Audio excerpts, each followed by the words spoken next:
guys, welcome back to Jolie Knots. I'm Crystal, and today we are going to be making this really big stack of coffee dyed paper. Now I'm going to show you a few different kind of techniques. On some of them, we're going to be putting stencils. Some of them are just going to have a very faded kind of look. Some will just be looking stained up with coffee and white in the background. We're also gonna have regular just coffee dyed paper in different tones. And lastly, I'm gonna show you how to make this crinkled up stained coffee dyed paper. This is a super cool look to even give it more of a vintage look with all these deep colors in the creases. All right, so stay tuned. The first thing that we're gonna need is our stencils if you want to make designs on it. So I haven't gone through it, but these are all my stencils. You're gonna need some instant coffee. Instant coffee works best unless you wanna brew several cups of really strong coffee. That's fine also. There's some hot water in here so that it dissolves faster. 3 large spoons of coffee. I'm just gonna pour it in my tray. See how dark that is? And then I'm gonna pour in the rest of my water. Not too much. I don't want it to be too dark, or I'm sorry, too light. There's a few different ways that we can dry this. We can dry this outside in the sun, and we can also dry it in the oven. So I'm gonna do both ways and then show you the difference and how it comes out. So one of these trays I'm gonna set outside in the sun, and then one of them I'm gonna put in the oven, okay? And the way that I'll do it is I'll do one with the stencil and one without in the oven, one with the stencil, one without in the sun, okay? So we're gonna set our pages in one at a time. And when we start to pull them out, we don't wanna try to separate them because we don't wanna rip them. So they can just go as a stack in the oven or outside. That's totally fine. They're all gonna dry either way. And then you can separate them when they're dry.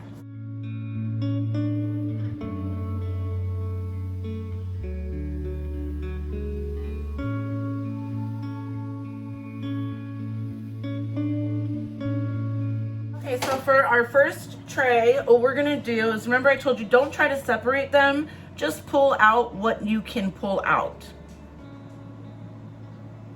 So this one seems to be pulling out in like a large group, which is totally fine. Now, do you see how light this paper is? If you want it to be darker, leave it in longer, okay? So I'm just gonna set the page here. And now I'm just going to make sure your writing is the right way. That's it. Okay, and then you're just gonna set your stencil right on top of it and take the little air bubbles out. See how there's some air bubbles? You can leave the air bubbles in. It's just gonna show up when it dries. It's not that big a deal. Okay, and then I'm gonna take another set of paper out.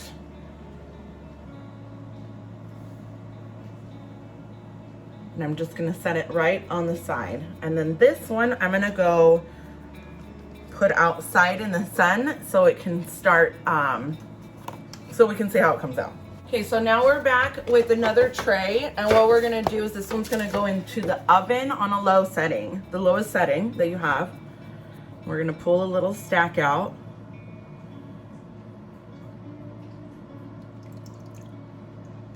Lay it down. And let's pick this stencil. So we're just gonna set the stencil right on top. And just the top one is gonna have the stencil. The bottom one, right underneath the top, might have like a little bit of it, but the ones underneath that aren't gonna have it. They're just gonna be coffee dyed. Then we're gonna pull the last stack out. Actually, it's not even the last. I got another paper there. And this one's gonna go in the oven, like I said, your lowest setting, and that way you can see the difference between these ones and the outside sun ones. This is my last page. It's coming out. I'm just gonna go ahead and stick a stencil on it. Put it in the oven, and we're gonna get some more pages in there. We're gonna leave them in there longer this time until we have some open trays, and we will find out. Now, if you leave some of the page white, it's possible that the page might stay a little bit white, like this on the top. So if you do it like that, don't submerge it all the way and then pull it out, you're gonna have your stains like this. I'll do some like that before we pull them out to show you. They're gonna be like the top ones basically, because once you keep adding them on top, the ones underneath are all gonna get submerged. But if you don't put them in one at a time, then the coffee is not gonna get between them. So like if I just put in a full stack, the ones between here will still be white, and it'll just be like the edges that are coffee dyed, because the paper hasn't been separated and the liquid's not gonna be able to separate it itself. Okay, so here is the first one that's coming out of the oven. It was the one that was a single paper, so it didn't take a long time to dry. It's not completely dry, but I wanna use the oven to embed some more stencils. So what you can do is just take it out as it is now and then set it aside to dry. So let's see how it came out. Wow, look at that. Look how nice.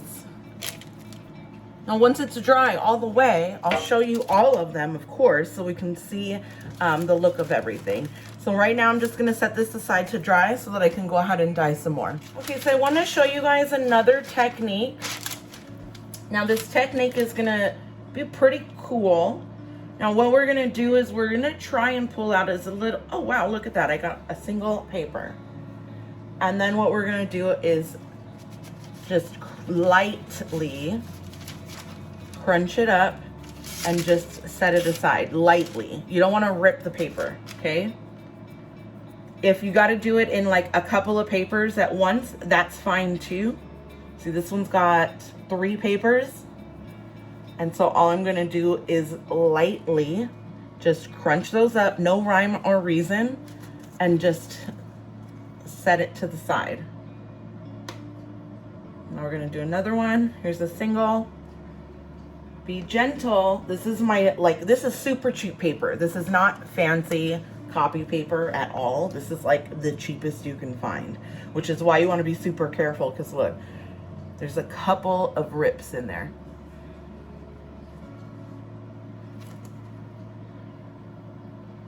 Don't crunch it up too much. If you crunch it up too much, well, I guess you could do whatever you want. Let's try it out. I'm just gonna do this tray like this so we can see what does it look like.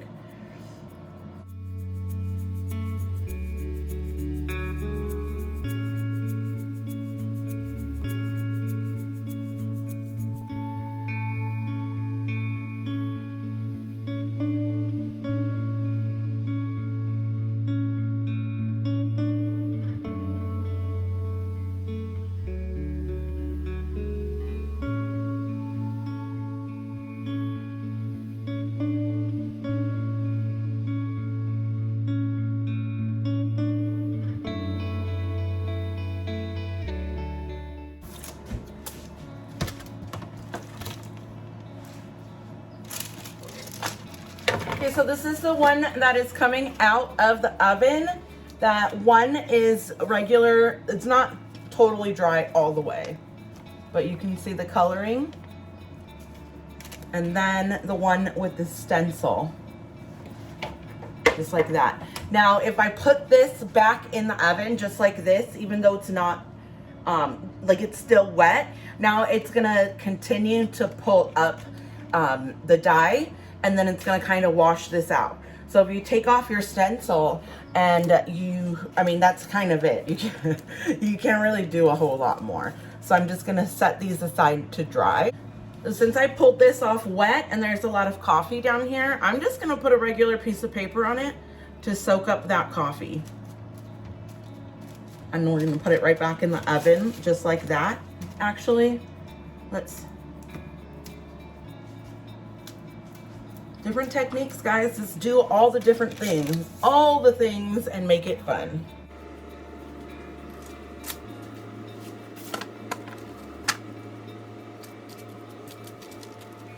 Now here is the tray that we left out in the sun. So remember I told you that when you put them in a stack, the top one, the heat's gonna draw up all of that color. The top one's gonna be darker than the bottom one.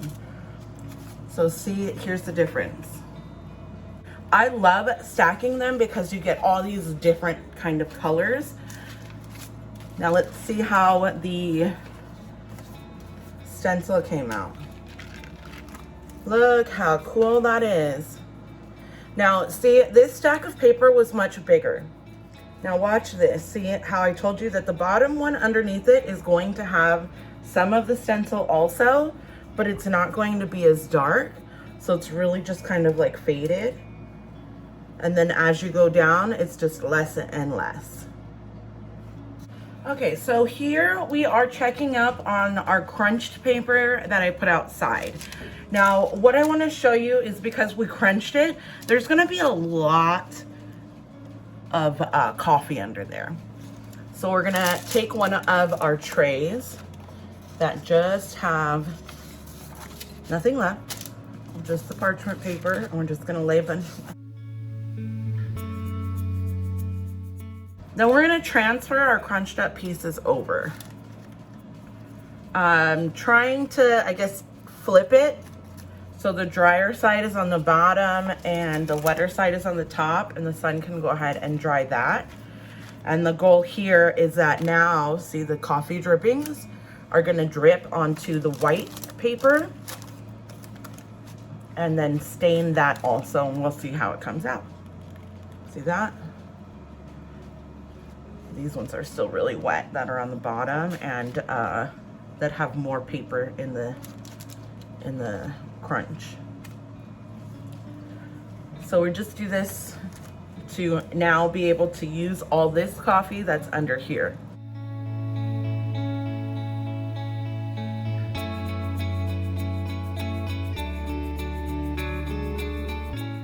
And now I'm just gonna take some fresh paper and just lay it right on top of that coffee so it can soak up.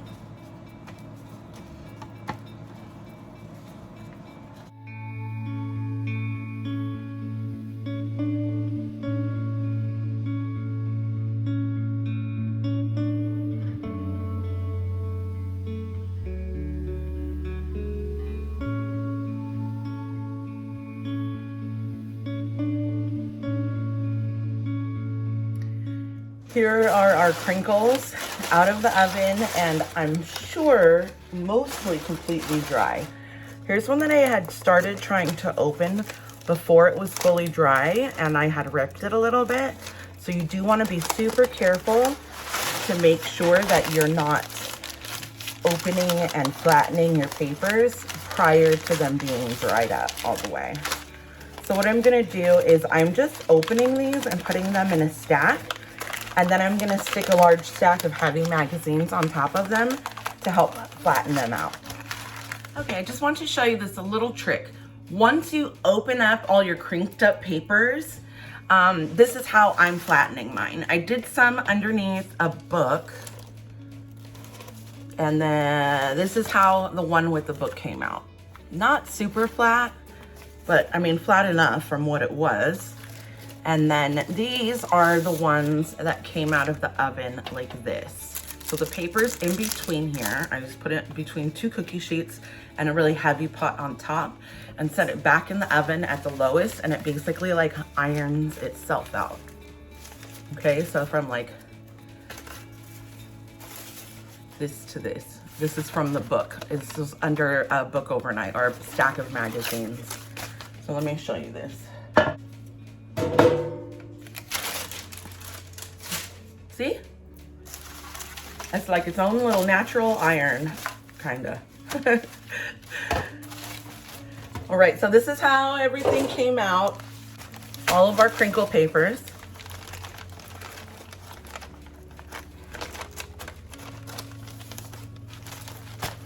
And then we have all of our single tone papers in different colors.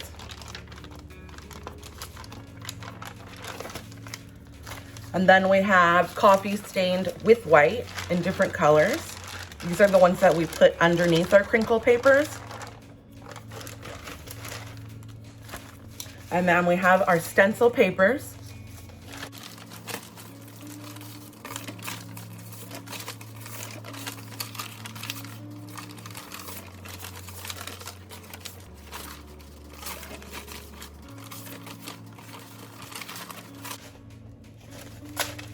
Okay, and then we have, these are single tone papers, but when I set them outside to dry, I put them on my small patio table that has like grating.